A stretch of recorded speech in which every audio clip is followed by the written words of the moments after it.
Oi, gente, tudo bem?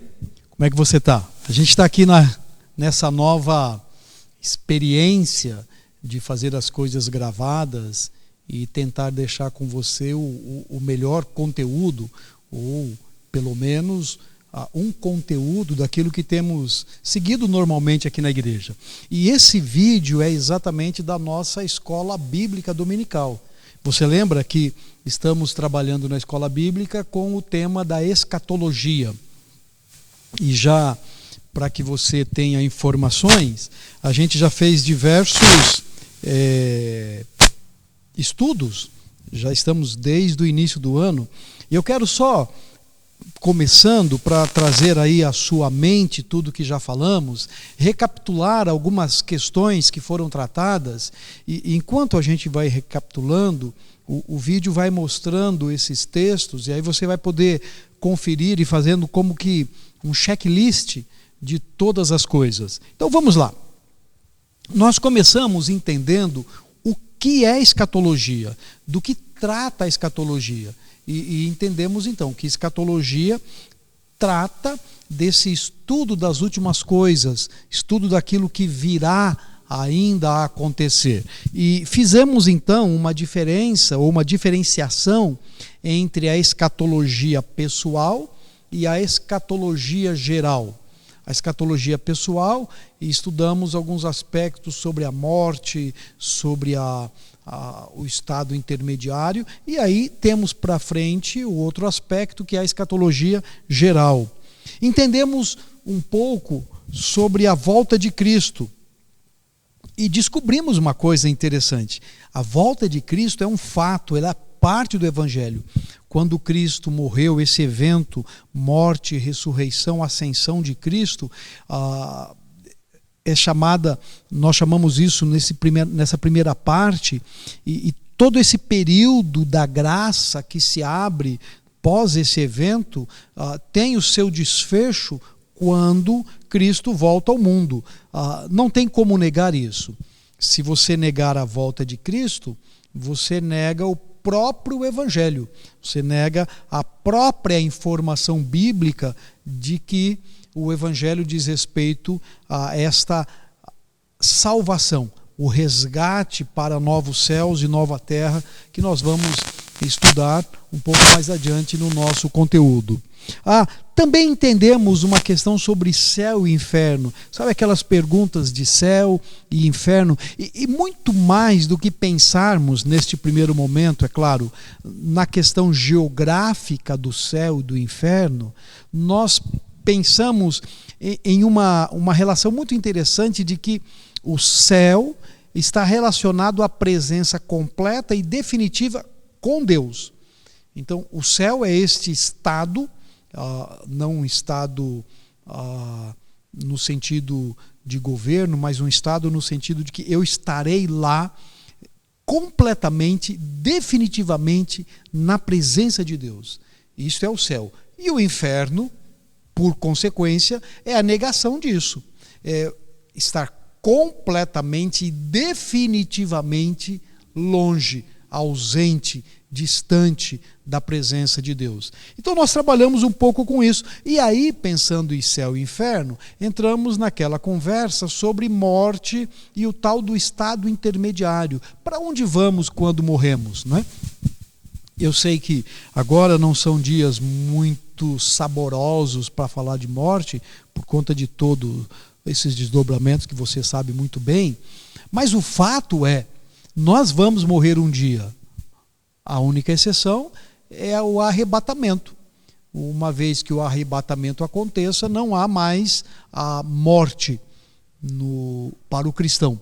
Mas, quando morremos, os irmãos do passado que morreram, onde eles estão? Então nós trabalhamos com algumas possibilidades. Você lembra? Falamos um pouco sobre aquela ideia do sono da alma, que não se encaixa na doutrina bíblica, que não se encaixa dentro daquilo que nós cremos na boa teologia, não é? Isso vem de outras fontes e não nos compete aqui questioná-los, mas entender que não é parte daquilo que cremos.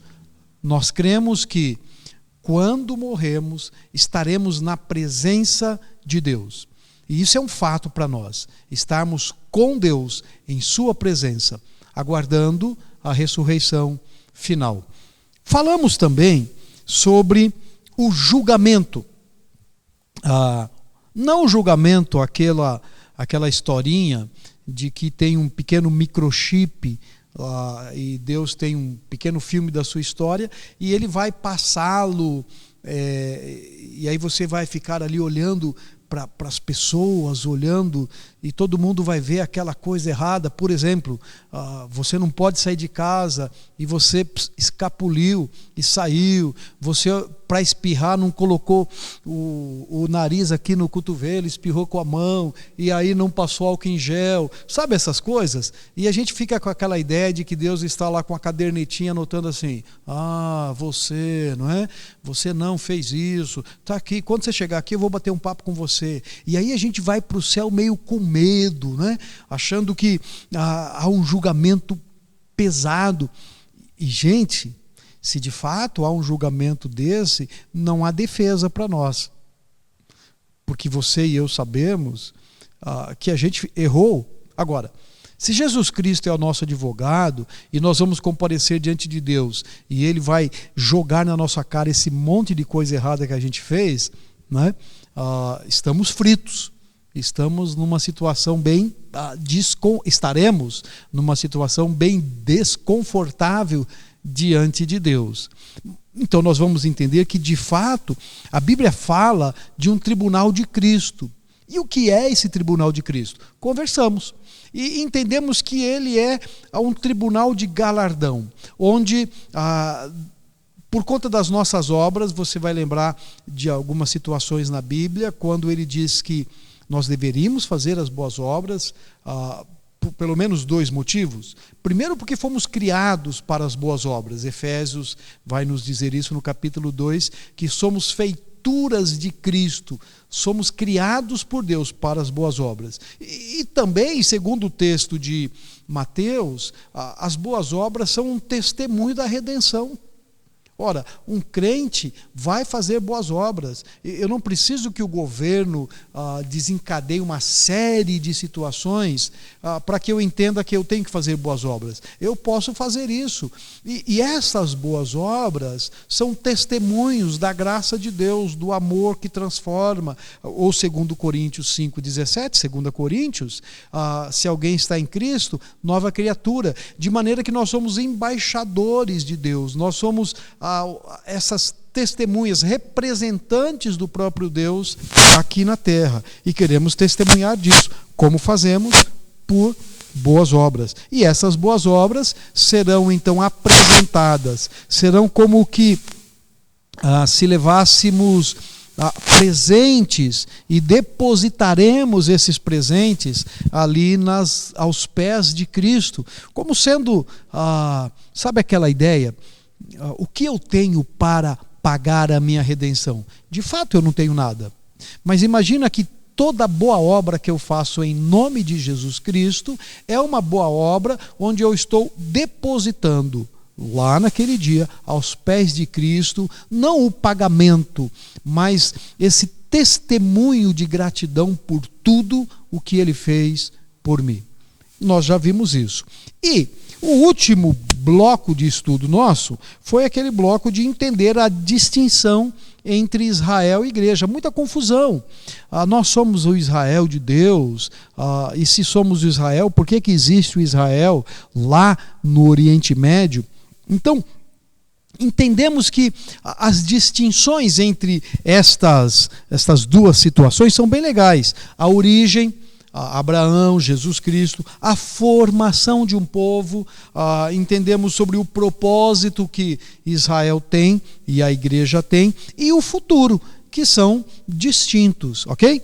Então, até aqui nós caminhamos neste conteúdo. Se você perdeu algum deles, infelizmente nós não temos nada gravado, a não ser que algum dos irmãos gravou ali pelo WhatsApp nas nossas nas nossas escolas bíblicas aos domingos pela manhã. Do contrário, eu posso lhe enviar o conteúdo em PDF, mas não posso lhe enviar o conteúdo em áudio ou em vídeo, porque não temos paciência. O que vamos fazer então a partir de agora? Nós temos um caminho que vai se abrir. Precisamos entender, então, as posições escatológicas, entender um pouco essa ideia de onde vem o estudo das posições escatológicas, e aí vamos entender o propósito de Deus para a igreja de Israel, e, terminando esse bloco, uma leitura um pouco panorâmica do livro de Apocalipse, que é o livro que vai chamar a nossa atenção para a questão da escatologia com muito mais conteúdo. Ok. Nessa parte de entender a questão das diferenças ou das posições escatológicas, a gente precisa voltar a uma das nossas primeiras conversas na escola bíblica, quando nós falamos sobre a hermenêutica. Lembra? Hermenêutica, aquela ciência usada para interpretar os textos bíblicos, ou interpretar textos, no nosso caso, os textos bíblicos. E por conta desta visão hermenêutica diferente, nós vamos ter pessoas olhando para o mesmo fato e fazendo uma leitura distinta. Então, uma boa hermenêutica resulta numa boa teologia. Nós estamos adotando, como via de regra para a nossa leitura, uma leitura mais literal, histórica. Nós não estamos fazendo uma interpretação alegórica da Bíblia. A não ser que, volto a dizer, o próprio texto bíblico já nos proponha que aquilo é uma alegoria. Por exemplo, no caso das parábolas. Jesus diz: quero lhes propor uma parábola. Parábola é uma história, uma alegoria relacionando um fato, talvez uma história conhecida, uma história criada, com uma verdade, com um princípio eterno. Agora, quando é alegoria, é uma alegoria. Por exemplo, Paulo usa em algumas situações esta alegoria. Não é o caso da escatologia. Eu quero ler aqui um texto de um autor chamado James Ward, e ele fala uma coisa bem interessante. Ele diz que, ao longo da história, as doutrinas receberam uma atenção especial por conta do momento que estavam vivendo. Então, por exemplo, ele diz no texto assim, que logo no século II, a grande questão da igreja dizia respeito aos fundamentos da fé, a apologética, a defesa do seu conteúdo. Eles precisavam se organizar. Por isso a gente tem feito o estudo do credo apostólico, que vem logo do século II. A gente precisa que os novos crentes, os novos conversos da igreja saibam a fé. Nós não temos o Novo Testamento, nós não temos um conteúdo. Então a igreja se preocupa nos primeiros séculos a expressar de uma forma clara aquilo que crê.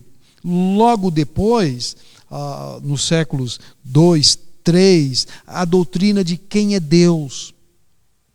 Quem é o Deus que nós estamos servindo? Lembra do credo apostólico? Creio em Deus Pai poderoso. Logo depois, a doutrina do pecado e do homem. Quem somos? Por que pecamos? Perto do século IV, há uma discussão relacionada à natureza de Cristo.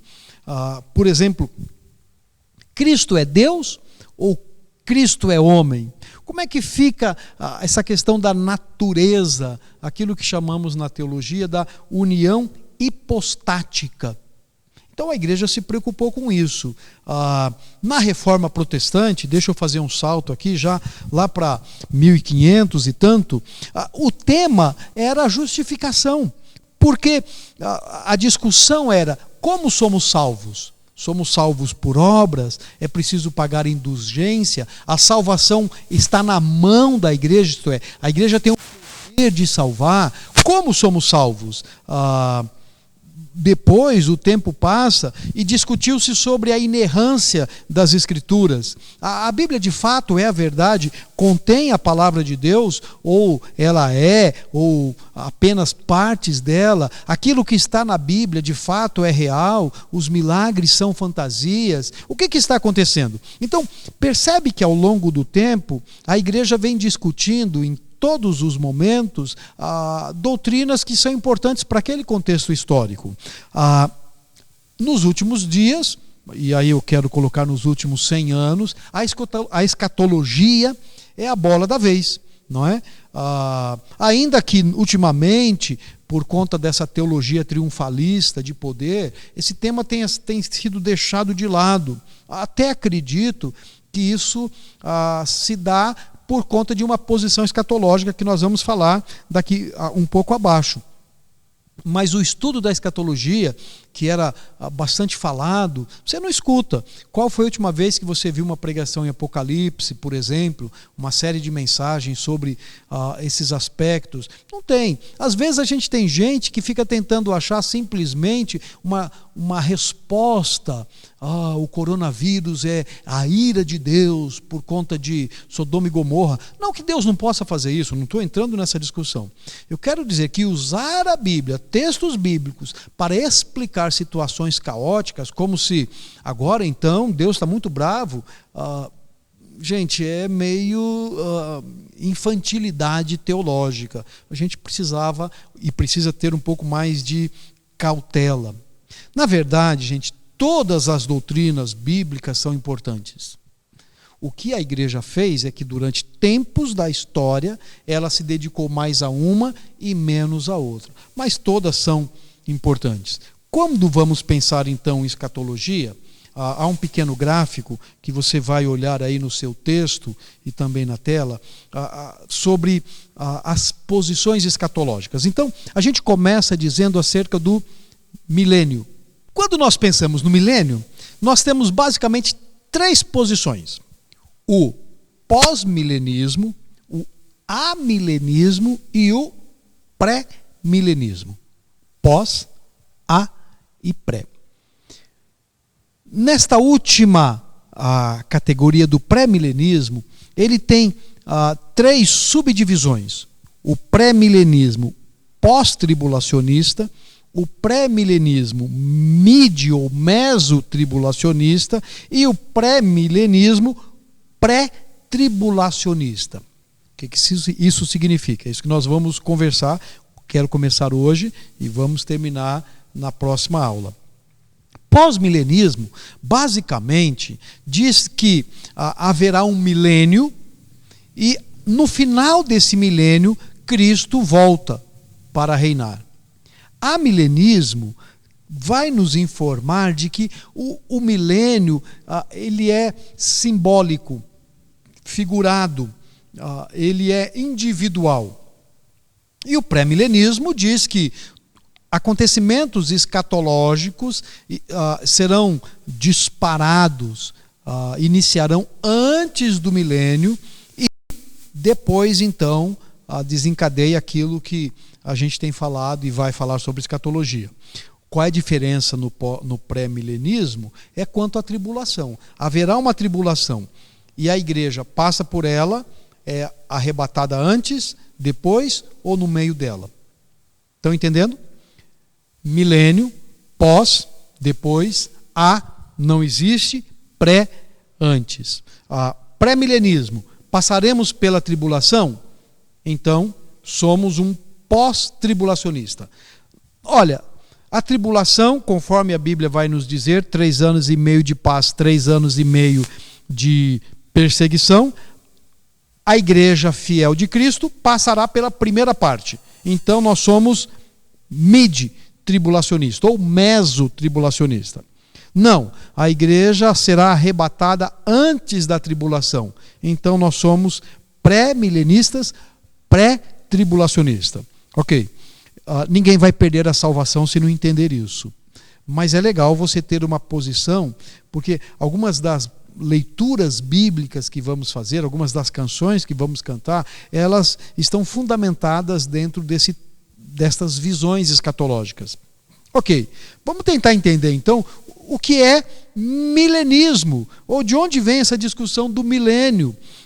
Você vai encontrar lá na Bíblia, Apocalipse, capítulo 20, deixa eu pegar aqui um texto bíblico, e diz assim, olha, Apocalipse, capítulo 20, e vi tronos, e assentaram-se sobre eles, e foi-lhes dado o poder de julgar, e vi as almas daqueles que foram degolados pelo testemunho de Jesus e pela palavra de Deus, e que não adoraram a besta, nem a sua imagem, e nem receberam o sinal em suas testas, nem nas suas mãos, e viveram e reinaram com Cristo durante 1000 anos.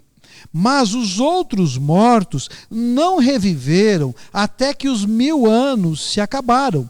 Esta é a primeira ressurreição. Bem-aventurado e santo aquele que tem parte na primeira ressurreição. Sobre eles não tem poder a segunda morte, mas serão sacerdotes de Deus e reinarão com ele 1000 anos.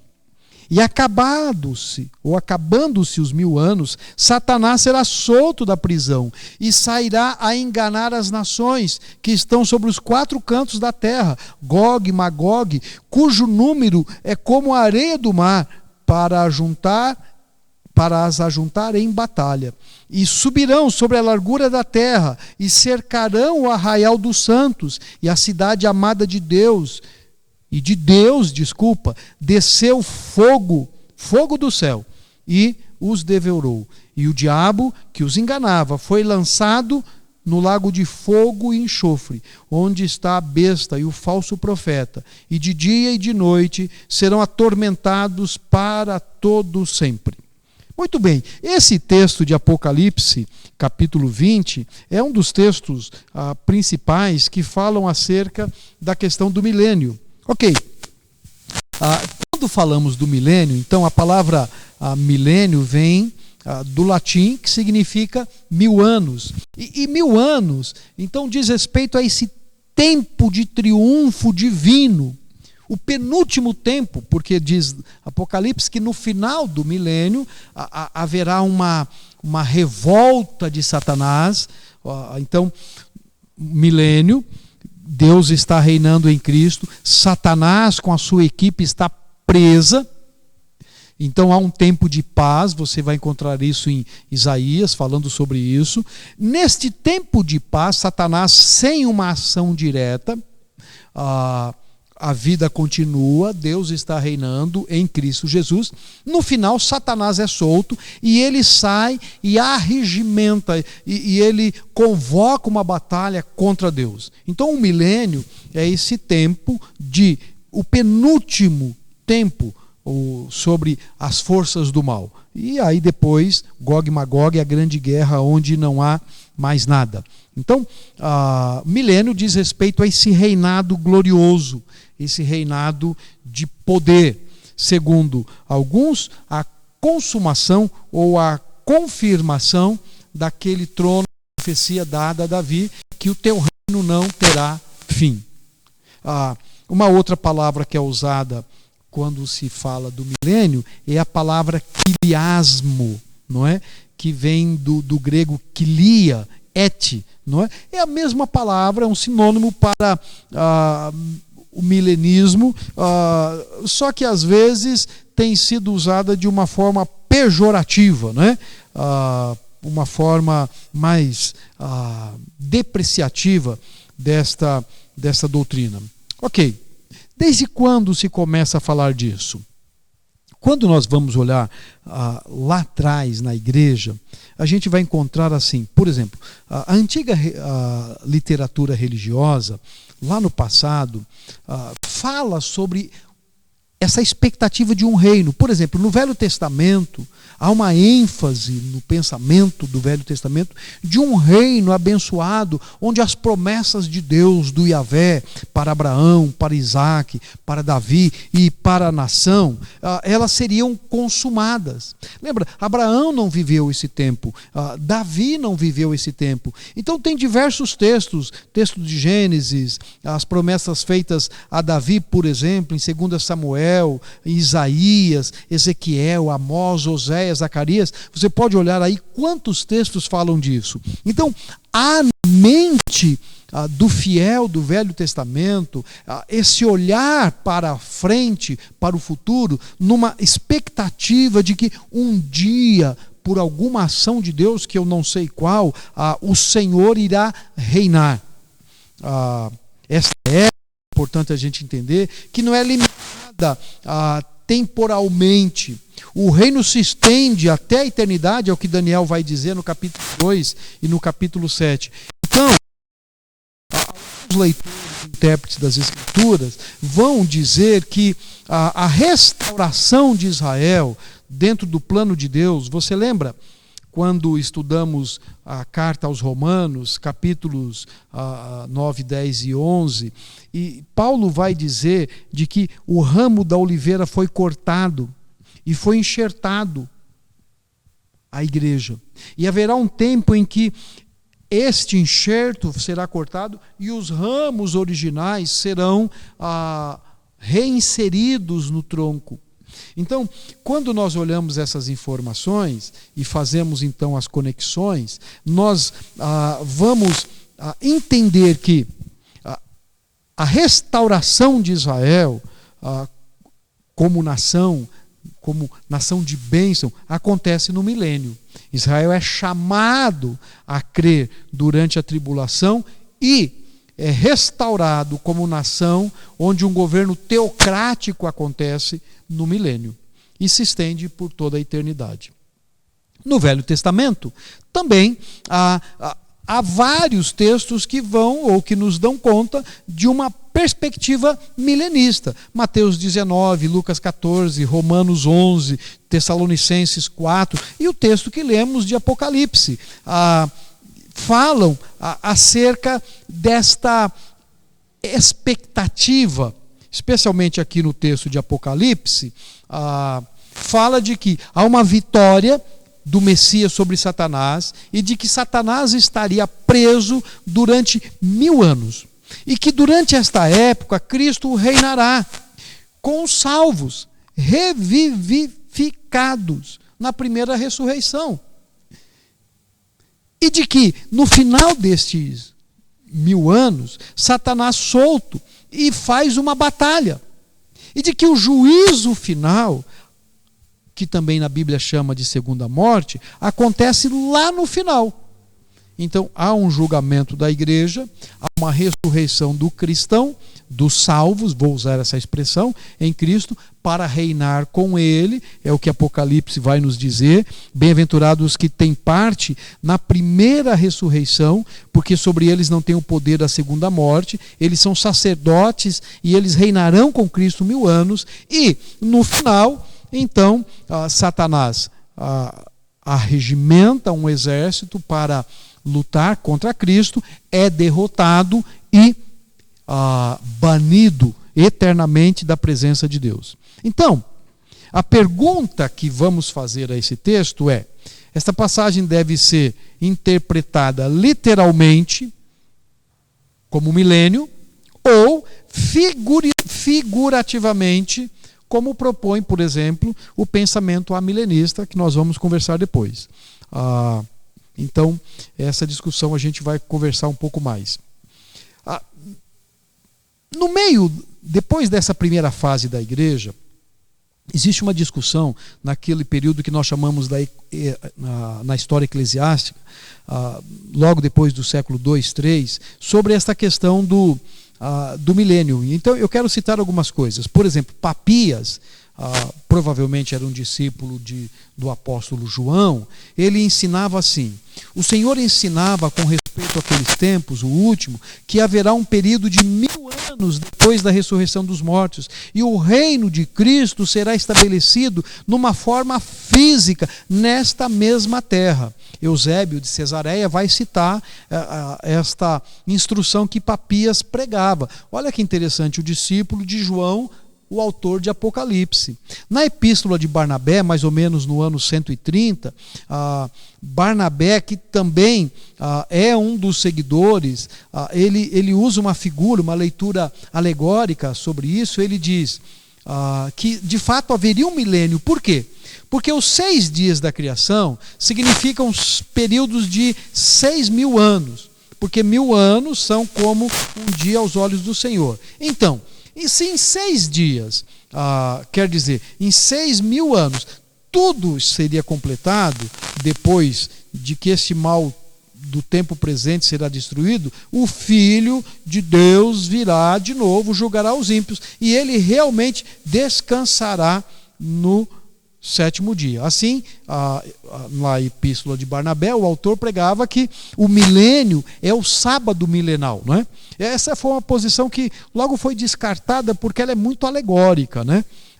Justino Marte também falava alguma coisa sobre isso, e ele dizia assim: eu e outros somos cristãos de pensamentos certos, e somos certos de que haverá uma ressurreição dos mortos e 1.000 anos em Jerusalém, que será edificado, estabelecido e engrandecido. Tem outros ao longo da história, como Irineu, Hipólito, Júlio, Victório, Tertuliano, Cipriano, Lactântio, e eles defendem essa ideia. E basicamente, eles defendem a ideia de um milênio em cima de duas questões interessantes. Apoiando o fato de Apocalipse ser canônico e escrito por um apóstolo. Então, o milênio, conforme é escrito, é algo que recebe a inspiração do próprio Deus. E, em segundo lugar, eles defendem a posição milenista. Por quê? Porque estão se opondo aos gnósticos que estão espiritualizando a doutrina cristã, internalizando a fé e destruindo a esperança. Ok. Na Idade Média, depois, a questão do milênio fica um pouco para trás. Ela não morreu, mas há uma leitura na igreja de que esses 1.000 anos de Apocalipse 20 são um símbolo entre a primeira vinda e a segunda, e a volta de Cristo, entre a primeira vinda de Cristo e o final do mundo, e de que esse reino poderoso é o reino da igreja. Então o milênio é o poder da igreja que está sendo desenvolvido ou desempenhado pelo seu ministério. Por exemplo, isso foi tão forte na Idade Média que as cruzadas são motivadas por esse poder da igreja sobre o mal, sobre aquilo que está afligido ou destruindo a história da fé, não é?